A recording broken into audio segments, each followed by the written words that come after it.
क्या आपने कभी समुद्र को देखा है और सोचा है कि इतना सारा पानी कहां से आया? ये सवाल सदियों से इंसानों को परेशान करता रहा है। धरती के समंदर, जो हमारे ग्रह के 70% से ज्यादा हिस्से को ढके हुए हैं, उनकी उत्पत्ति भयंकर गर्मी, अंतरिक्ष से टकराव और धीमे, लगातार भूगर्भीय बदलावों की कहानी है। जैसा कि अब हम जानते हैं, इसका जवाब उन कारणों के जटिल ताने बाने में छिपा है जो अरबों सालों में सामने आए। जरा सोचिए, एक ऐसा समय था जब हमारा ग्रह चट्टानों का एक आग उगलता हुआ गोला था, जो शुरुआती सौर मंडल में अपनी यात्रा शुरू कर रहा था। पानी कहीं नहीं था, बस बहुत तेज गर्मी थी और ज्वालामुखी विस्फोटों से लगातार बदलता हुआ एक भूभाग था।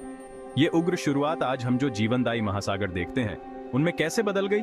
आइए उस दिलचस्प कहानी में डुबकी लगाते हैं कि कैसे हमारा ग्रह पानी की दुनिया बन गया।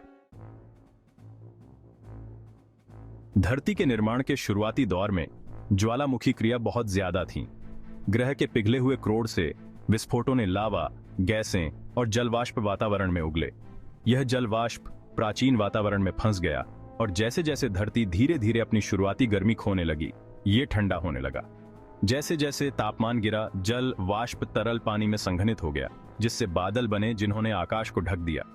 आज हम जितनी बारिश देखते हैं, उससे कहीं ज्यादा मूसलाधार बारिश हजारों अगर लाखों सालों तक ग्रह पर हुई। इन बारिशों ने निचले बेसिनों को भर दिया, जो धीरे धीरे समय के साथ जमा होकर पहला समुद्र बना। लेकिन ये शुरुआती महासागर शायद आज के महासागरों से बहुत अलग थे। इनकी रासायनिक संरचना उन ज्वालामुखीय गैसों से बदल गई थी जो अभी भी वातावरण में व्याप्त थीं।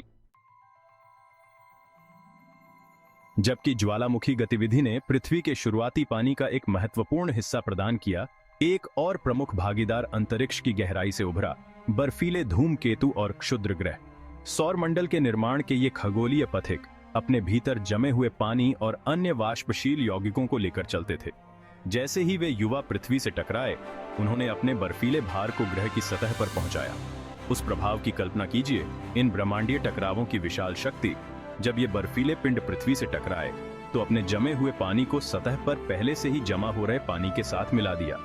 लाखों वर्षों में इस तरह के अनगिनत प्रभावों ने पानी की बढ़ती मात्रा में महत्वपूर्ण योगदान दिया, जो अंततः हमारे महासागर बन गए।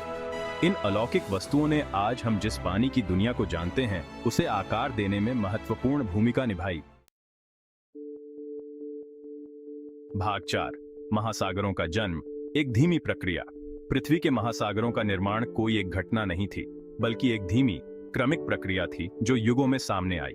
जैसे जैसे ग्रह ठंडा हुआ और ज्वालामुखी से गैस निकलती रही, और जैसे जैसे धूमकेतु और क्षुद्र ग्रह अपने बर्फीले भार को पहुंचाते रहे, पृथ्वी की सतह पर बेसिन धीरे धीरे पानी से भरते गए।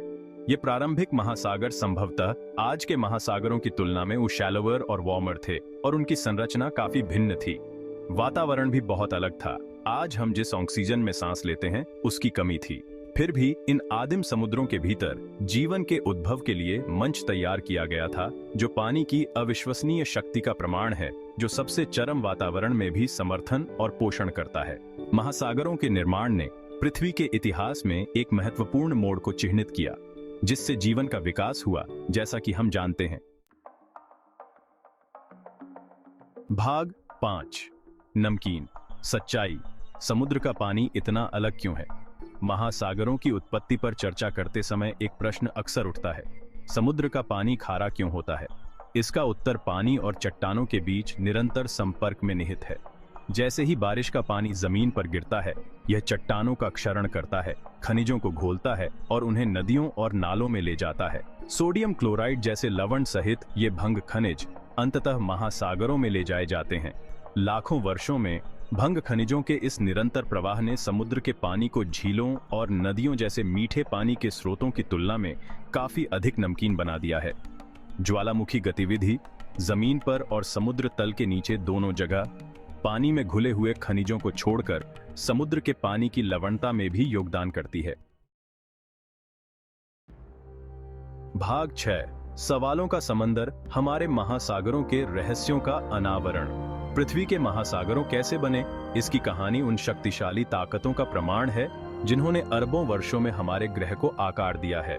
ज्वालामुखियों की उग्र सांसों से लेकर धूमकेतुओं की बर्फीली फुसफुसाहट तक और चट्टानों के अथक कटाव तक कारकों के एक जटिल परस्पर क्रिया ने विशाल जीवनदायी महासागरों को जन्म दिया है, जिन्हें हम आज संजोते हैं। जैसे जैसे हम अपने महासागरों के रहस्यों में गहराई से उतरते हैं, हमें उन प्रक्रियाओं के नाजुक संतुलन के लिए अधिक से अधिक प्रशंसा मिलती है जो हमारे ग्रह को रहने योग्य बनाती है।